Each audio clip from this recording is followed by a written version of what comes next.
everybody. It's Prodromou, and it's Epic Encore time. And I'm here with my good friend Laura Belgray, who, gosh, our lives are now before COVID and after COVID, and we met before COVID. We did before times and Yes, all the way through, yeah, yeah, to the other side. I think I like to think. yeah. And I've been a huge fan of We're yours still since I going on. met you. With Copy Chief Live was when we first met in person, and I kind of modeled your storytelling with emails, and it's totally changed my business.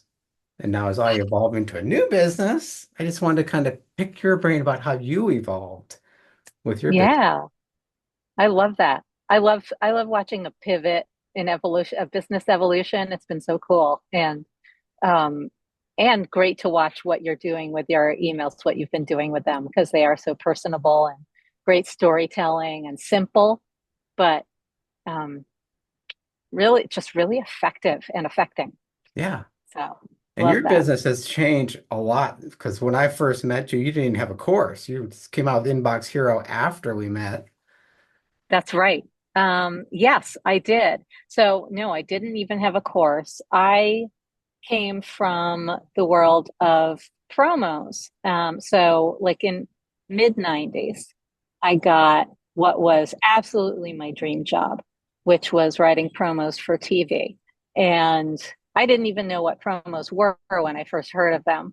A friend was writing promos for VH1, and I had lunch with him, during my on my lunch break at this job that I was miserable in at a magazine. And he said he was writing promos for VH1. And I said, "What are promos?" And he said, "Well, I watch a lot of TV, and then I write those little things that go during the commercials that are ads for the actual network or for their shows." And I was like, "Oh my God, that's a job. I have to have that job." And it being the 90s, like the era of opportunity in job terms, he was able to hook me up with someone who gave me that job. And it was amazing. And so I worked for first for VH1, then Nickelodeon, then Nick at Night and TV Land when Nick at Night expanded into an all like a 24-hour channel, TV Land for classic TV. And then other stuff, and eventually started freelancing for different production companies, still doing promos. Hmm. And then and that went on for many years. And then in 2009, a friend of mine named Marie Forleo, who's one of the biggies of the online world of online courses and education. She has a program called B School. Wasn't true at the time. She was a friend of mine from Hip Hop Classic Crunch, and we used to walk home together, all sweaty from hip hop. She invited me. She knew that I wrote copy. I would tell her about the promos that I wrote.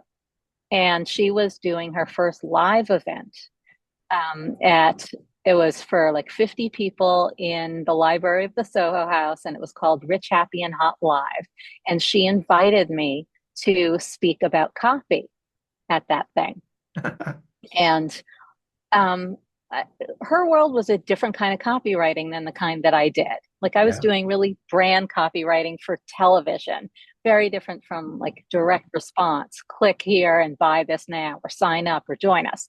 I didn't have any hesitation about doing this talk, except for nerves about doing a talk, Right. because I knew that I could speak about copy, about writing conversationally and storytelling and that kind of stuff.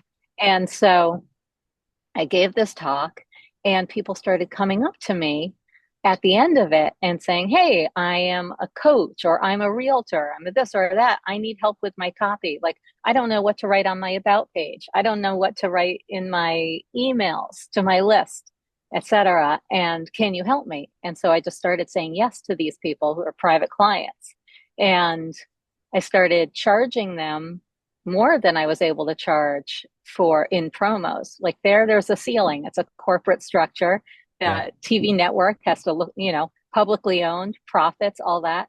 But these people with their own businesses knew the value of copy Hmm. and were willing to pay pretty much like as my reputation built, whatever I asked. And so my business for many years was helping private clients with their copy, Yeah. one-on-one. And sometimes it, like in the originally, like in the beginning, it would be by assignment, like let's have a conversation and then I'll go off and write your stuff. And then we segued into on the spot, like on the fly, them talking, me writing while they're talking, for an Mhm. hour, like a power hour or a set of 3 hours. They would buy packages. And I was like, that was a really good business, really healthy business. Yeah. And I ended up segueing out of TV promos altogether because, first of all, I was feeling a bit in a creative rut in promos. Like I'd done them for so long.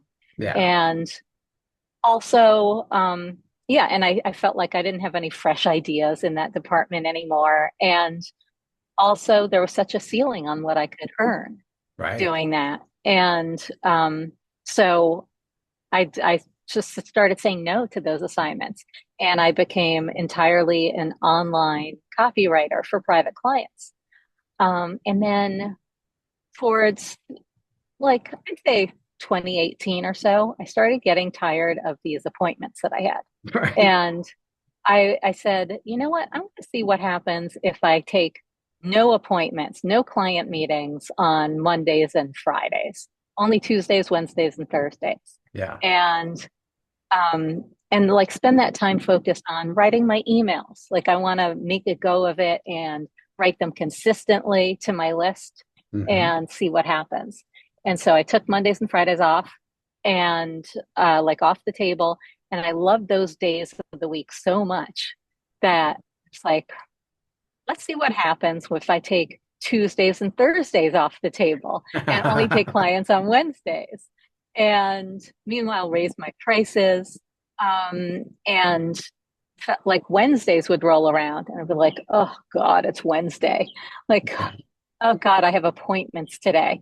And even though I loved the work I did with these clients, it just felt like I don't want to. There was a big feeling of I don't want to.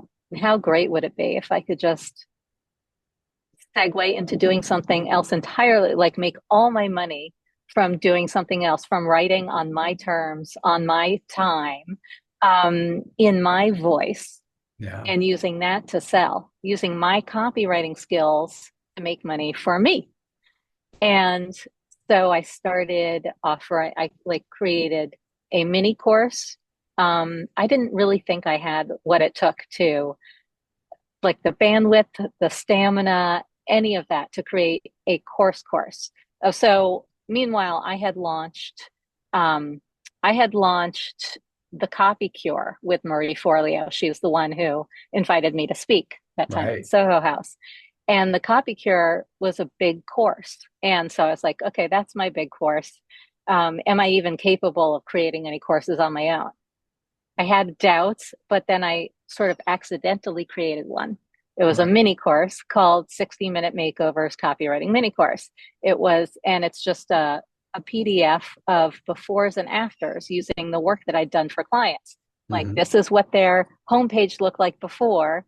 Here's what we changed it to. And then I would annotate that with notes showing here's why we did this, here's why I changed that, etc. And that was a course. Yeah. So I started selling that and realized that, oh, wow, I can do this myself. That was the first time I could see sales coming in Yeah. as I emailed about something.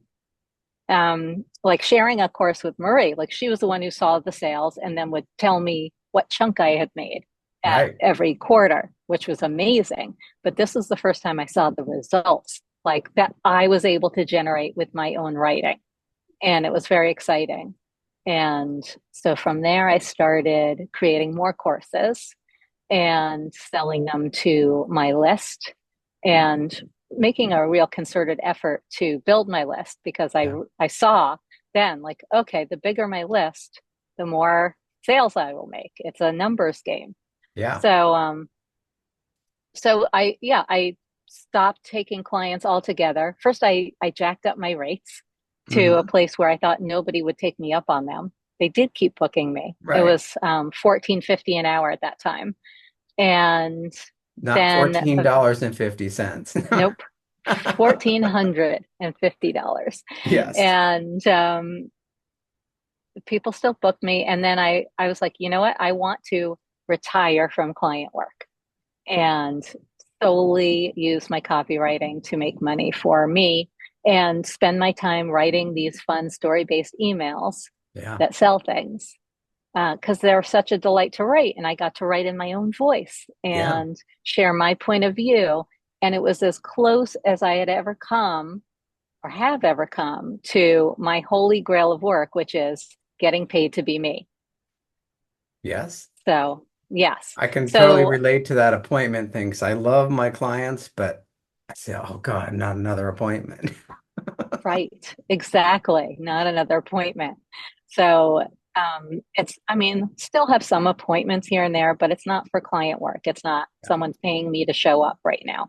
Right. And so that has been my that's been the evolution of my business. I created like a suite of offers for my list, from mini courses to like a signature course called Inbox Hero, which you referred to before. Yeah. And that's an email copywriting course for story-based emails. And I've created spin-offs of that Hmm. Story Hero, Launch Hero. And I recently created Book Launch Hero on the heels of launching my first book. One thing I always had in the back of my mind was I want to spend my time writing a book. Like, I really want to write a book. I want to be a published author. Yep. And I made that happen. I got a book deal in 2020. It took a while to write the book.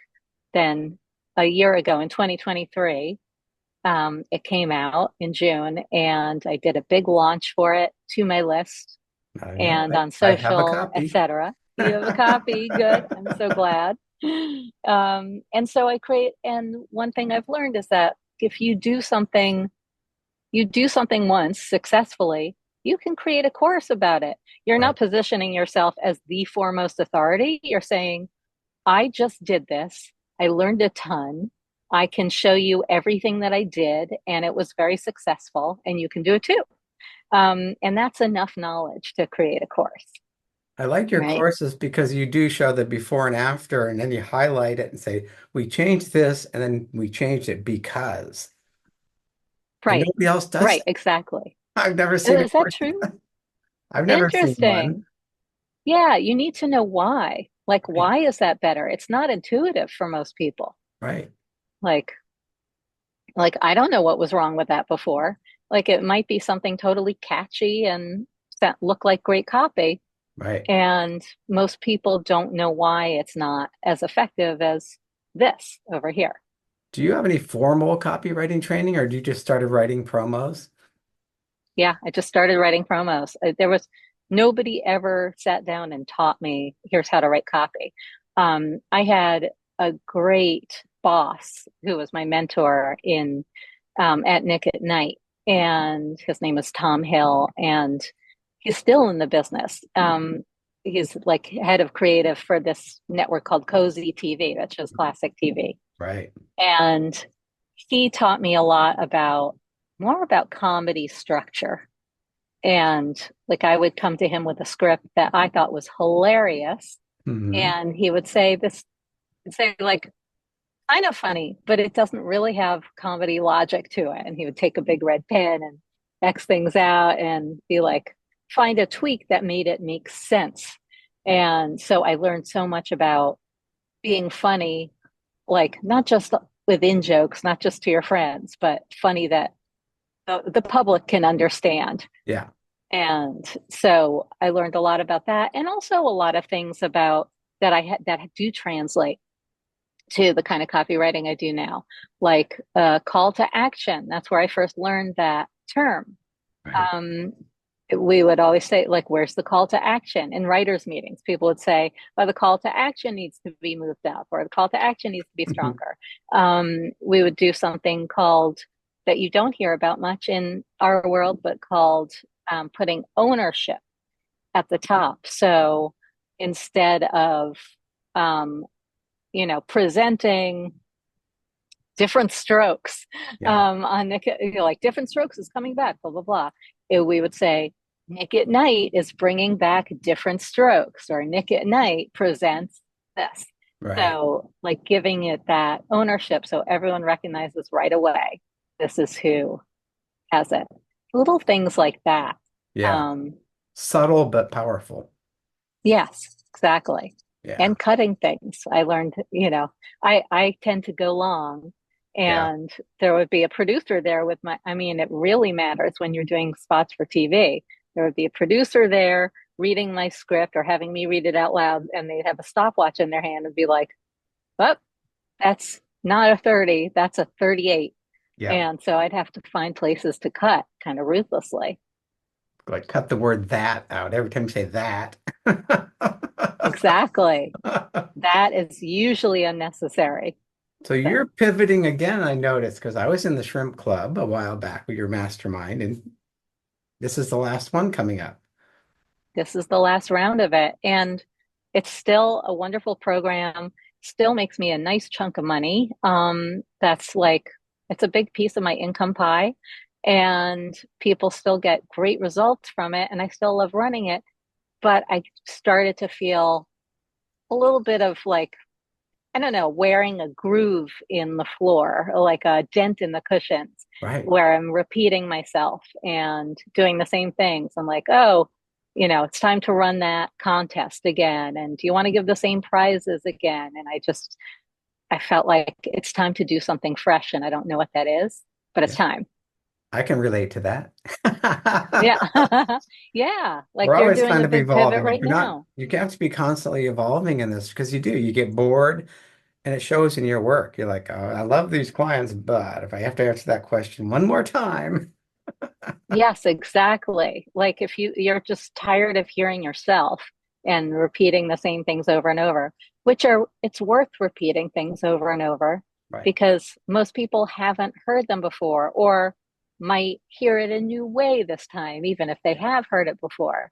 But to you, yourself, it's just like, oh God, here I go again. Right. So one last Like, oh question God. for you. This is an Hmm. important one. Yeah. What are you watching on your streaming right now? Oh gosh, Ted, it is a dry season. Like I've been watching so much election coverage obsessively, but I think we have entered the age of there was a big article about it in the Times of mid TV, meaning peak TV is over and they're not making shows like they used to, like the kind that are worth watching over and over and over again. I mean, I recently rewatched The Sopranos, Yeah, beginning to end. Such a good rewatch. Like I I did get too. something new out of it every time. You did too, right? And I couldn't stop. It was my whole world is all I wanted to talk about.